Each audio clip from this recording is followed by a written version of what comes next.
اس کی 7ویں آیت ہے. میرے ساتھ خدا کے کلام سے غور سے سنیے.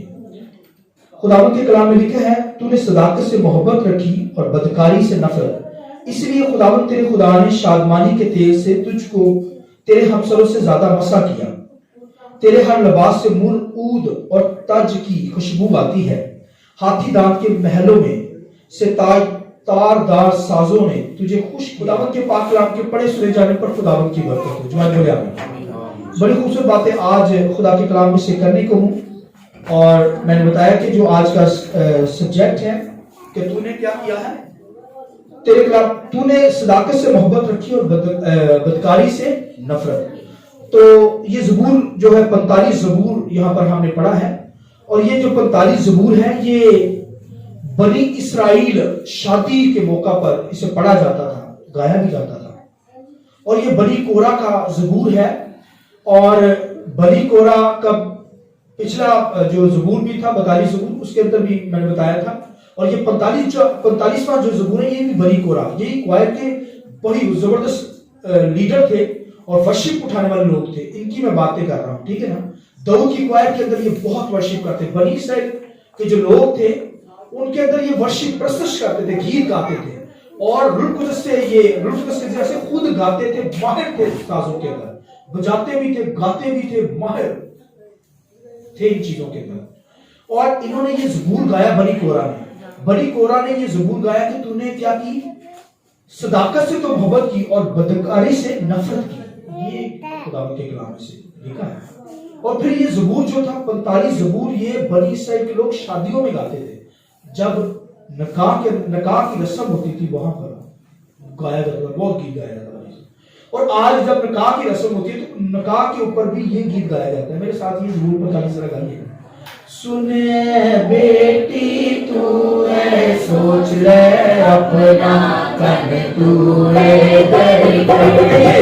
سنے بیٹی تو ہے سوچ لے اپنا کن تو ہے دری دری. اپنی قوم کے اپنے بیودا دل کو بھلاتے گئے. اپنی قوم کے اپنے بیودا دل کو بھلاتے گئے. جو بادشاہ عاشق ہوئے تیری ہوش جمالی دیا. جو بادشاہ عاشق ہوئے تیری ہوش جمالی دیا. وہ تیرے آگے سجدہ کر تو اور تیرا ہے خدا. وہ تیرے آگے سجدہ کر تو اور تیرا ہے خدا. سنے بیٹی تو ہے سوچ لے تو ہے دے. اپنی قوم کے اپنے بیودا دل کو بھلاتے گئے. ہلیلویا. اللہ کے جلال کی زور کر دیتے. آج بڑی زبور ہے, آج سیکھے گے خدا کے کلام سے. یہ زبور بہت بڑی سر گاتے تھے, مسرور ہو جاتے تھے. اور یہ بنی کورا جب بحال ہوا, میں نے پچھلی دفعہ بتایا تھا کہ اس کے جو بنی کورا یہ کورا جو تھا اس نے مخالفت کی اور لکھا ہے موسیٰ کی مخالفت کی. تو پھر لکھا ہے اس کے ساتھ جو ٹیم تھی یہ ورشپ کرتے تھے, لاوی تھے, خداوند کی پرستش کرتے تھے. تو جب انہوں نے موسیٰ کی مخالفت کی تو پھر لکھا ہے زمین پھٹ گئی اور یہ بیچ میں مر گئے. مگر اس کی اولاد جو تھی وہ لکھا وہ بچ گئی. اور پھر انہوں نے جب معافی مانگی کہ ہمیں معاف کر دے, ہمارے ماں باپ کے گناہ ہم سے وہ بدلہ نہ لے, ہمیں معاف کر دے, ہم تیری ورشپ کرنا چاہتے ہیں, ہم تیرے بغیر رہ نہیں سکتے, لوگ ہمیں باتیں کرتے ہیں تمہارا خدا کہاں ہے. یعنی ذل و خوار دنیا کے اندر ہوں گے تو پھر لوگ کہیں گے کہ خدا تیرا کدھر ہے, تمہیں بچاتا نہیں ہے. تو پھر بنی کورا نے جب معافی مانگی تو پھر خدا نے ان کو بحال کیا. پھر وہ خداوند کی ورشپ کرنے لگے. اور پھر بنی کورا نے روح القدس سے ہو کر, یعنی بنی کورا یعنی اس کی اولاد جو تھی, انہوں نے پھر خداوند کی ورشپ خدمت سٹارٹ کی. اور پھر یہاں پر انہوں نے روح القدس کے ذریعے سے یہ زبور لکھا. اور یہ یسوع مسیح کے طرف سے, یعنی دلہا اور دلہن کے طرف سے سارا زبور ہے. یعنی شادی کے اندر جو دلہا اور دلہن کی جو بات ہوتی ہے اس کے اوپر ہے. اسی طرح یسوع مسیح کی طرف سے تعلیم یہ بنی کورا نے روح القدس سے کئی ہزار سال پہلے یعنی ان پر یہ الہامی باتیں ہوئی کھلی، تو پھر انہوں نے یسوع مسیح کو دلہا اور کلیسیا کو، جو کلیسیا ہے اس کو دلہن سمجھ لیا. تو اس لیے انہوں نے گایا کہ بادشاہ تو ماں باپ کو چھوڑ دے، اور یعنی بادشاہ تمہارا انتظار کر رہا ہے، محلوں میں تو رہے گی. یعنی یسوع مسیح ہمارا بادشاہ ہے. بادشاہ کا بادشاہ ہے یا نہیں بادشاہ؟ آئیے بادشاہ کے لیے زور کرنی چاہیے. اور میں بچنا ہے، بے شک ہمارا رنگ جو ہے وہ جیسے بھی ہے دودھ کی جلی ہے، دھوپ کی جلی ہے. یعنی دھوپ کی جلی اگر غزلوں کی کتاب کے اندر آپ پڑھیں نا، سلیمان کہتا ہے کہ اس کی جو شہزادی تھی وہ کہتی، کیونکہ وہ چرواہی تھی سلیمان کی، کیونکہ وہ بادشاہ تھا اور وہ چرواہی تھی تو اس سے محبت بڑی کرتا تھا. تو جب اس نے بلکہ اسے بنایا تو وہ کہتا ہے کہ اس کا رنگ، شہزادیوں سے مذاق کرتی ہیں کہ یہ تو جلی ہوئی ہے، یعنی دھوپ کی جلی. تو وہ کہتا ہے کہ بے شک میری محبوبہ دھوپ کی جلی ہے، مگر وہ سب شہزادیوں سے، سب قوالیوں سے یعنی سب سے بڑھ کر ہے. تو اسی طرح بے شک ہم دنیا کے اندر دھکے کھا رہے ہیں، کمزور ہیں، غریب ہیں، نکمے ہیں، مگر ہم دھوپ کے جلے ہیں. مگر یسوع مسیح تمہارا دلہا ہمیں لینے کے لیے آ رہا ہے. ہاللیلویا. آسمانوں سے آئے گا، ہمیں بادشاہ محلوں کے اندر لے جائے گا. اے بھائیوں، بے شک دنیا کے اندر دھکے کھا رہے ہیں، ہماری کو کچھ نہیں ہے، دھوپ کے جلے ہیں، مگر جب ہمارا بادشاہ آئے گا پھر بھائی آسمانوں میں ہم راج کریں گے. ہم اس کی ملکہ ہیں، ہم اس کی دلہن ہیں. تو یہ روحانی لیول سے ہسبینڈ وائف کی تعلق سے، زندگی کے تعلق سے سکھایا گیا ہے. تو اس لیے تو یہ زبور گایا جاتا ہے نکاح کے اوپر کہ گھر بیٹی جو ہوتی ہے وہ کیا کرتی ہے، ماں باپ کا گھر چھوڑ کر اب اپنے شہزادے کے پاس، یہ نہیں شہزادے سے مراد ہے کہ اپنے دلہے کے پاس چلی جائے گی، اس کے گھر رہے گی. تو اسی طرح میں اور آپ دنیا کے اندر تھوڑی دیر کے لیے ہیں، اور جب ہمارا دلہا آسمانوں پر آئے گا، لکھیں پہلا سنگا پھونکتے آسمانوں پر آئے گا، اس کی دلہن لکھیں اڑ کر اس کے ویلکم کرے گی. ہاللیلویا.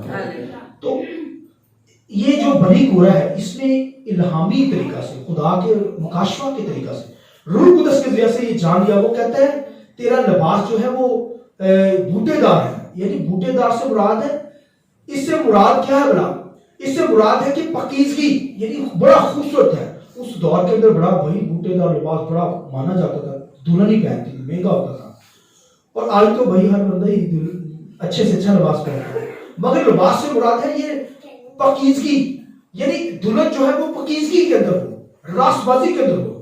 کیونکہ دلہے کے بارے میں وہ بنی کورہ کیا کہتا ہے؟ کہتا ہے تو نے صداقت سے محبت رکھی ہے. یسوع مسیح کے بارے میں وہ کیا کہہ رہا ہے؟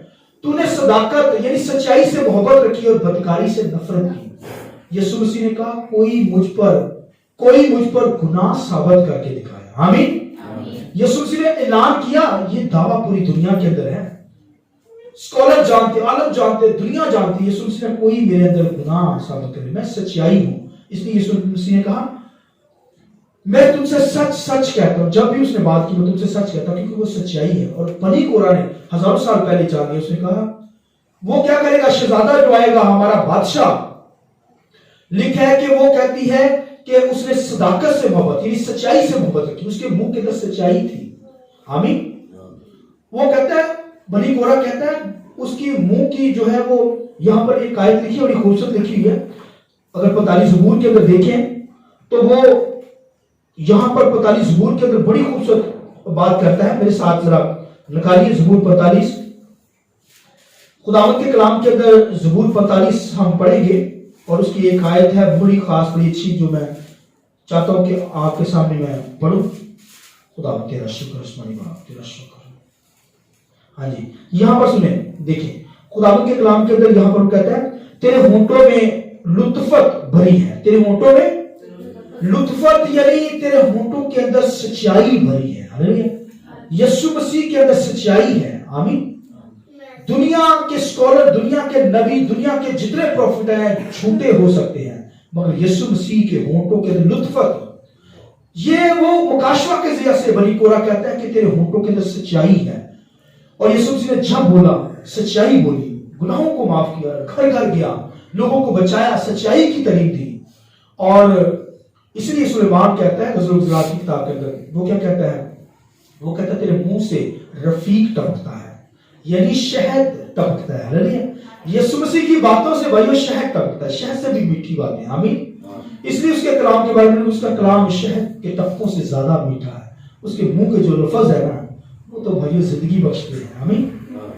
چشمے جاری ہیں, لوگوں کو زندگی مل جاتی ہے, اور اس کے منہ کے اندر, اور پھر اس کے منہ کے اندر سچائی تھی, اس لیے اسے کہتے ہیں صداقت ہے اس کے منہ کے اندر. اس کے اندر بدکاری نہیں, خدا کے اندر بدکاری نہیں بلکہ پاکیزگی ہے. خدا دنیا کے اندر رہا, یسوع مسیح کتنے سال رہا, مگر اس کے اندر ناپاکی نہیں تھی, پاکیزگی کے اندر اس نے اپنی لائف بسر کی. اور اس لیے یسوع مسیح کے بارے میں لکھا ہے کہ بدکاری سے اس نے نفرت کی, گناہ سے اس نے نفرت کی. اور آج دنیا کے اندر آپ دیکھیے واحد ایک ہی ہستی دنیا کے اندر ہوئی ہے جو سچائی سے بھری ہوئی ہے, اور پھر جس کے اندر کوئی گناہ نہیں, بری نہیں ہے, وہ یسوع مسیح ہے, خدا کا بیٹا. آمین. اور کلیسیا بھی اس کی جو ہے, اس کی دلہن جو ہے, وہ اسے بھی سچائی کے اندر دیکھنا چاہتا ہے, اسے بھی پاکیزگی کے اندر دیکھنا چاہتا ہے. اور کلیسیا, اس لیے کلیسیا کے بارے میں لکھا ہے کہ کلیسیا کے اندر کوئی داغ جھلی نہ ہو, کوئی گناہ نہ ہو. پاک کلیسیا کو لینے کے لیے آ رہا ہے. دلہا پاک ہے, اس لیے دلہن بھی پاکیزگی کے اندر ہو. آمین. ایسی دلہن کو لینے کے لیے دلہا آ رہا ہے. بنی کورہ کہتا ہے کہ جو پاک ہے, جو تیار ہو چکی ہے محلوں میں جانے کے لیے, یعنی ہر قسم کا اس نے جو ہے وہ خوشبوئیں لگا لی ہیں. آمین. تو آپ دیکھیں بادشاہ کی جو ملکہ ہوتی تھی اس پر بہت خوشبوئیں لگائی جاتی تھی, تب وہ ملکہ بنتی تھی. کہنے کا مقصد ہے کہ ہمیں بھی یسوع مسیح نے اپنے لہو سے پاک صاف کر دیا ہے. آمین. اور یہاں پر خداوند کے کلام کے اندر کیا لکھا, سنیے, لکھا تیرے لباس سے مر, عود اور تج کی خوشبو آتی ہے. ہاللیلویا. یہ بھائیو یہ مسالہ جات ہیں, یہ مسالہ جات, اس سے خوشبو آتی ہے. اور لکھا تیرے آگے لکھا ہے تجھ کو تیرے ہمسروں سے زیادہ مسا کیا ہے, تیرے لباس سے مر, عود اور تج کی خوشبو آتی ہے. آمین. وہ کہتا ہے تو نے صداقت سے محبت رکھی اور بدکاری سے نفرت, اس لیے خداوند تیرے خدا نے شادمانی کے تیل سے تجھ کو تیرے ہمسروں سے زیادہ تجھے مسا کیا ہے. یعنی مسا جو کیا جاتا تھا وہ یہ 5 اسپائسز یوز ہوتے تھے, 5 مسالہ یوز ہوتے تھے, اور ان کو ملا کر ایک چیز بنائی جاتی تھی. اس کے اندر زیتون کا تیل ملایا جاتا تھا, اور پھر وہ جو تیل بن جاتا تھا, ایک جو چیز بن جاتی تھی اسے مسا کا تیل کہا جاتا تھا. اور وہ مسا کا تیل کن چیزوں پر یوز کیا جاتا تھا, ایک تو جو بادشاہ ہوتے تھے ان پر, ٹھیک ہے, جو خداوند کی طرف سے بادشاہ بنی اسرائیل کے اندر مقرر ہوتے, یا کوئی نبی ہوتا تو وہ اسے بھی, اس کے اوپر بھی ڈالا جاتا تھا یہ مسا کا تیل. اور یا تو بادشاہ ہوتا یا پھر کاہن جو کہانت کرتا تھا ہیکل کے اندر, اس کے اوپر بھی آئل ڈالا جاتا, اور جب یہ آئل ڈال دیا جاتا, مسا کیا جاتا, تو پھر وہ زور پا کر پاکیزگی میں خداوند کی پرستش کرتا تھا. آمین. تو لہٰذا یہ 3 خدمتیں پرانے نامہ کے اندر, ایک تو نبی کی خدمت ہوتی تھی, ایک بادشاہ کی خدمت ہوتی تھی, اور ایک کاہن کی خدمت ہوتی تھی. کوئی بھی ایسا شخص نہیں ہوتا تھا جس کے جو کاہن ہو تو ساتھ بادشاہ بھی ہو اور ساتھ نبی بھی ہو. اگر کوئی نبی ہے تو وہ نبی ہے, بادشاہ نہیں ہے. ٹھیک ہے. جیسے خداوند کے کلام کا سلیمان بادشاہ, داؤد بادشاہ, وہ نبی نہیں تھے, وہ کاہن نہیں تھے, صرف بادشاہ تھے. اسی طرح جیسے ایلیا اور الیشا, وہ نبی تھے, وہ بادشاہ نہیں تھے, وہ کاہن نہیں تھے, وہ جسٹ نبی تھے. اسی طرح ہارون کاہن جو تھا وہ کاہن ہوتا تھا ہیکل کے اندر, وہ نہ بادشاہ نہیں تھا نہ نبی تھا. تو یہ 3 خدمتیں اس دور کے اندر استعمال ہوتی تھی. تو خداوند یسوع مسیح کے بارے میں بنی کورہ کیا کہتا ہے, کہتا ہے کہ تو نے صداقت سے محبت رکھی اور تو نے بدی سے نفرت کی, اس لیے تیرے خدا نے تجھے کیا کیا, تیرے ہمسروں سے, یعنی جتنی خدمتیں تیرے ساتھ, یعنی خدمت کرنے والے لوگ ہیں, خادم ہیں, ان سے زیادہ تجھے کیا کہ تیرے ہمسروں سے زیادہ تجھے مسا کیا ہے. یعنی ان خدمتوں سے زیادہ, یعنی ان کے پاس ایک خدمتیں ہیں. اگر کوئی بادشاہ ہے تو بادشاہ, اگر کوئی نبی ہے تو نبی ہے, اگر کوئی کاہن ہے تو کاہن ہے, مگر تجھے ان سے زیادہ مسا کیا, یعنی ان سے زیادہ خدمتیں تجھے دی. اور یسوع مسیح ہی واحد ایک ہے جس کے اندر یہ تینوں خدمتیں تھیں. بادشاہ بھی ہے وہ. آمین. مکاشفہ کی کتاب میں اس کی ران پر لکھا ہوا ہے بادشاہوں کا بادشاہ. اس لیے جب یسوع مسیح کو صلیب دی گئی تو اوپر جو خطبہ لکھ کر دیا گیا اس کے اوپر کیا لکھا تھا, یہودیوں کا بادشاہ. آمین. پھر یسوع مسیح نبی بھی ہے. موسیٰ نے اس کے تعلق سے, یسوع مسیح کے تعلق سے پہلے ہی پیشگوئی کر دی. اور پھر یسوع مسیح جب معجزات کرنے لگے, جب 5000 لوگوں کو کھانا کھلایا تو لوگ کیا کہنے لگے, یہ وہی نبی ہے جو موسیٰ نے جس کا بیان کیا.